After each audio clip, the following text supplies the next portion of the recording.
Hello everyone, I am Melissa McKay. I am a developer advocate with JFrog, and I'm here with Daniel.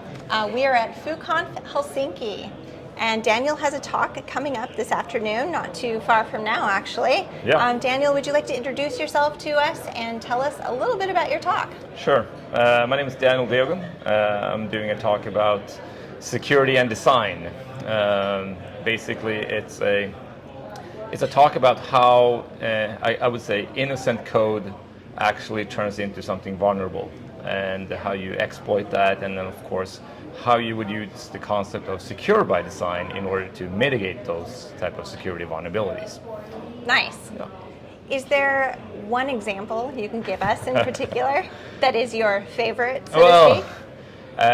I think the interesting here is that just the fact that you accepted a string as an input and then you passed it to log4j logger. Right. We actually got the log4shell vulnerability there, and it was so innocent. The developer just wanted to debug something and forgot to remove it, right? And Right. Suddenly that code became vulnerable. Yeah. So that's going to be in the talk. So, yeah. Definitely. Yeah. Awesome. Awesome. Well, I can't wait to hear about it. That one is super interesting to all of us, as you must know. Yeah. My background is Java developer. I'm a Java champion. Fantastic. And that was all over our minds. Still is. Yeah. And just a very, very good example of getting some education out there to developers so they understand what's going on. Okay, so you talked about this particular vulnerability could have been just a mistake that they forgot about. Let's talk about things we do every day that we just don't know. Yeah. We don't know our vulnerabilities. What's the best way to learn? I mean, you could scare a developer into just not developing anymore. I know. What I know. would you advise them to do? A few years ago, back in 2019, me and two other authors who wrote a book called Secure by Design, and that concept is all about writing software using good design patterns. And these patterns, they're how should I say, they give security benefits in an implicit way. So you more or less focus on building good software and great code. And then you get sort of security for free, and I think that's a very good approach in itself, because as developers, you know that, I mean, we have to respect timelines, we have all these tricky features, and then there's management coming in, changing things, and so on, right? So having all that on and security on the top of our mind becomes really, really stressful. So Right. if we can sort of remove that part, that would be great. So in my line of work, I work for a DevOps company, so I'm all about DevOps, and we have introduced security. JFrog is very much interested in, like you said, trying to avoid this altogether. A lot of what we offer, though, is scanning tools for things that we already know are out there. Right. But we have this idea of shifting left, meaning, scan your stuff, know about these vulnerabilities as soon in the process as you possibly can. You're going even further than this, right? Right. All the way left Yeah. to the developer themselves as they're writing the code, making sure that Exactly. they aren't introducing vulnerabilities to begin with. Exactly. So it's more of it becomes a mindset and a way of thinking that you tend to bring in design patterns that gives you a great benefit when it comes to your design, and maintenance cost goes down, complexity is reduced, and so forth, right? But since you have this pattern and it also has this security benefit, you and your team don't need really to focus on the security aspect. So you get to focus on what you do best, right? Building Right. great software and meeting all the business requirements and everything at the same time. So I would say that yes, that's very far to the left in the sense of introducing security early.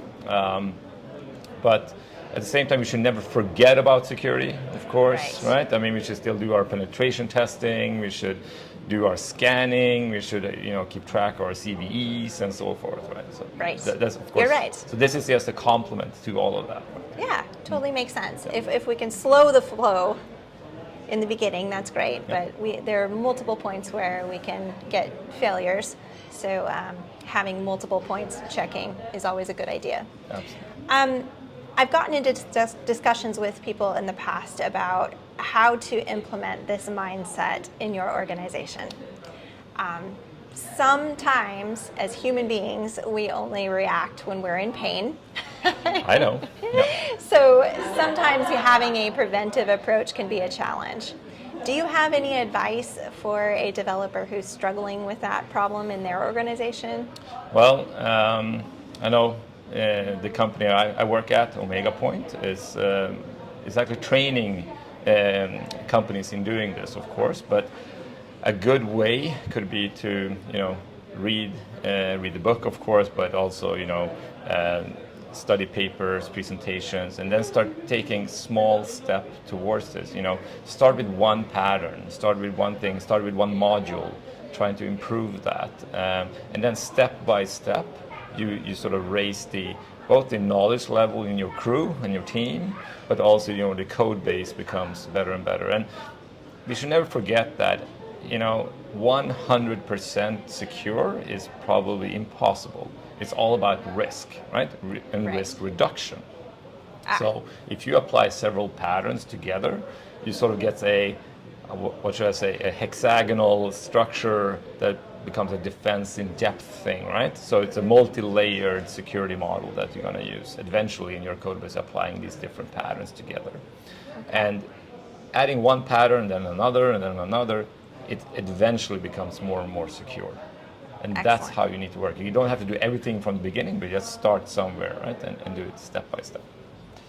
This was something that was taught to me too late in my career, in my opinion, because it can be overwhelming, Yes. right? Especially if you have a legacy project, for example, you scan it for the first time, you realize there's so many vulnerabilities, it's going to take you forever. Yeah.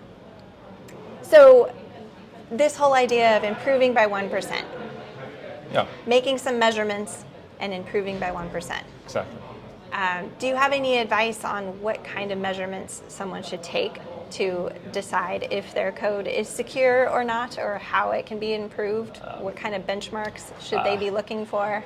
I always think of, well, I guess the most basic thing, right? That would make sure that you have a perimeter-based security at least, right? That you have a fence around your house. I mean, that's the minimum part. So if you have internet-facing applications, services, and such, make sure that they are using, proper encryption, like, TLS 1.2 and above, right? And then your authorization model is good and good implemented.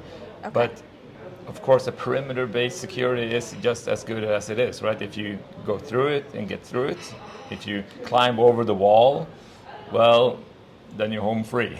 So right. That's the problem now. So now you need to address the second thing, right? So what you want to reach to achieve is a zero trust architecture at the very end, right? But getting there, you have to start with that, and then you add another one and another one, and so on, right? Maybe you can partition your application so they can't access everything that everybody else can access in there, and so you start. Right.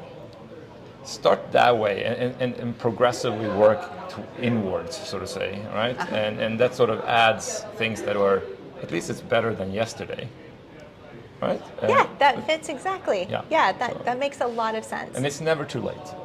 So just start. Yeah, this is important. Yeah. Yes, this can be overwhelming. I know I'm a developer, have been for many, many years, and being asked to do more things every year, every time anything new comes out, you've got to do something else. I've witnessed some pushback with security in general. Some organizations have completely separate security teams. Right. And that had its benefits. Does that ever work, by the way? Right, exactly. No. Exactly. Once you separate your teams like that, it just doesn't work very well. No. So yeah, this whole idea of teaching developers how to make their code secure so that they can do their part. There's other security issues, right? Like what you mentioned, maybe network level security that can be put in place, but there's always, the part that the developer can be responsible for. You mentioned training. This was something that I did not too long ago on a development team I was with. Okay. We had some really good training, and I think it was very worthwhile. But it did take having that culture in the organization of understanding this was an issue. So does your company go talk to organizations, making sure they know that's that what they're we in do. danger? Yes, absolutely. So we help companies in many different ways. Anything from doing the offensive pen testing things and doing threat modeling, and then also of course training, making sure that teams are moving in the right direction, and also helping them with architecture and all sorts of things. So awesome. Yeah, one of my favorite activities was threat modeling. Really looking at an entire infrastructure and figuring out where all the points could possibly be. Yeah, it's a lot of fun, isn't it? Yeah. There's a framework, right term for it. It's called SALSA. The SALSA levels, basically a definition of how safe your software is. And that's what that reminds me of, is they've done a lot of threat modeling in order to come up with that. That was hard-fought wins there. Well, we know there's a lot out there that's unsafe. We know there's a lot we can do about it. We know there's a lot of new stuff that's coming down the pipe that we just haven't experienced yet. So you're in a really good position. Yeah, well, yes, I guess. Security is all the rage this year, especially, and we keep hearing about more and more attacks and different ways of taking advantage of our software. Right. So it's going to take all of us to put in our parts to put that together. Well, I am really looking forward to your talk, learning more about how to secure my software better. All right. I've got some side projects I need to be careful with. So really glad to meet you, Daniel. I'm glad to be here in Helsinki with you. By the way, is this your first time in Helsinki? No, actually I'm half Finnish. Oh, well, there you go. Yeah, I have my grandparents and so on here, so half my family is here. Nice. Well, this is my first time in Helsinki. Really love it. It's beautiful here. I was afraid of it being very, very cold. And it was actually colder in Denver, where I come from, when I arrived here. So it's been very, very pleasant. Really enjoyed this conference so far. Glad to meet you. Glad to have this hallway conversation. Glad to be back physically at places like this so we can have these talks. Yeah, thank you. All right.